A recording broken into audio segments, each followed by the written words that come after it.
এমনভাবে লুজার মতো দেখতে আর ভালো লাগছে না। তাই হচ্ছে আমি একটা ডাব নিয়ে চলে আসলাম। এই ডাবটা হচ্ছে আমি এখন কেটে দেব, কারণ আমিরা যখন লুজা থাকি তখন আমার দুই ছেলেও কিন্তু না খাওয়ার মতনই থাকে, ধরতে গেলে তারও একটা রোজার মতনই থাকে। দুপুরবেলা যখনই খাবারের কথা বলি তখনই বললে তুমি খাবা না, যখন তুমি খাবা তখনই আমরা খাবো, তাছাড়া খাবো না। তো এভাবে কিন্তু প্রায় সময় আমি দেখি, দেখতে দেখতে তাদের মনে একটা লুজার মতনই হয়ে যাচ্ছে। তা লুজার মতো দেখতে আমার আর ভালো লাগছে না। তা আমি এখন কি করব, আমি কি আর করব, মাঝে মধ্যে এটা সেটা আমি খাওয়ানোর চেষ্টা করি। এভাবেই হচ্ছে আমার ব্যস্ততার জীবন চলে যায়। এখন হচ্ছে আমি একটা ডাব কেটে দিলাম। এই ডাবটাও হচ্ছে তেমন একটা খাবে না, অল্প একটু খাবে আর বাকিটা হচ্ছে রেখে দেবে। তো তাদের পিছনে গুড়গুড় করে হচ্ছে আমার এই দিনটা চলে যায়। আর যতটুক সময় আমি ফ্রি পাই ততটুক সময় হচ্ছে আমি ফেসবুকের জন্য কন্টেন্ট বানাই।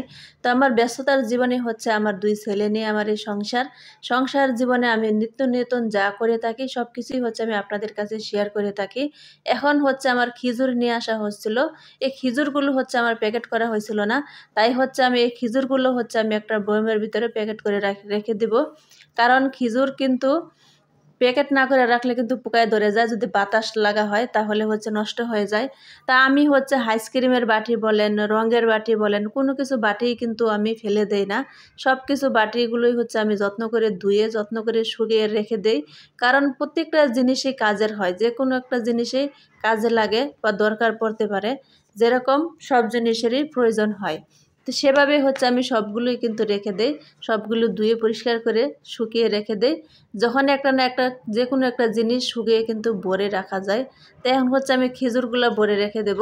আর হচ্ছে আমি এখানে যা যা করবো আজকে সব কিছুই শেয়ার করব।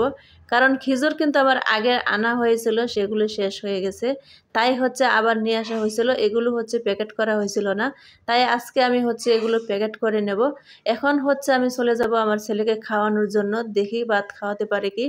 কারণ হাজার চেষ্টা করলেও কিন্তু আমি খাওয়াতে পারি না, কারণ একা একা কিন্তু ভাত খেতে ভালো লাগে না। বড়দের ক্ষেত্রে হোক ছোটদের ক্ষেত্রে হোক সবার ক্ষেত্রে কিন্তু একই হয়।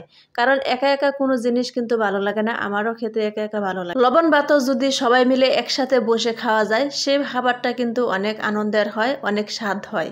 কিন্তু একা একা আপনি যা কিছুই খাবেন সেটা যদি হাজারও ভালো হয় তারপরও কিন্তু সেই খাবারটা ভালো হয় না। তা আমার ছেলেদের ক্ষেত্রেও কিন্তু তাই হয়ে গেছে। যখনই আমরা রোজা থাকি তখন তাদের কোনো খাদ্য চলে না, তারা একটা লুজার মতনই থাকে। তাই হচ্ছে আমি খাবারের চেষ্টা করি সারাদিন, এটা ওটা যতটুকুই পারি চেষ্টা করে আমি খাওয়ানোর চেষ্টা করি, যতটুকু পারি দেওয়ার চেষ্টা করি। কিন্তু তারপরেও কিন্তু মনের উপরে কখনোই জোর চলে না, কারণ তারা হচ্ছে একা একা খেয়ে কখনো অভ্যেস নেই। আমরা সবাই একসাথে বসে খাওয়া দাওয়া করতাম। তো এখন হচ্ছে আমি আমার একটা পাখি আছে, এই পাখিটাকে আমি শখ করে খাবার কিনে নিয়ে আসি, খাওয়াই। পাখিটাকে আমি শখ করে যত্ন করে থাকি। এই হচ্ছে আমার পাখির খাবার। এখন হচ্ছে আমি পাখিকে খাবার দেব। এই পাখির খাবারগুলো হচ্ছে আমি আপনাদের কাছে শেয়ার করলাম, কারণ আমার পাখিটা হচ্ছে অনেক শখের। এই হচ্ছে আমার পাখিটা। এই পাখিটাকে হচ্ছে আমি শখ করে খাবার খাওয়াই, পানি খাওয়াই, সব কিছু করি। একটা বাচ্চার মতনই কিন্তু ওকে যত্ন করতে হয়। তা আমি হচ্ছে এর পিছনেও একটু সময় দিয়ে থাকি। সব মিলিয়ে হচ্ছে আমার এই ব্যস্ততার জীবন। আমার এই ব্যস্ততার জীবনের ভিডিওগুলো আপনাদের কাছে কেমন হয় কমেন্ট করে জানাবেন। ভালো লাগলে লাইক কমেন্ট শেয়ার করে আমাদের পাশেই থাকবেন। আল্লাহ হাফেজ।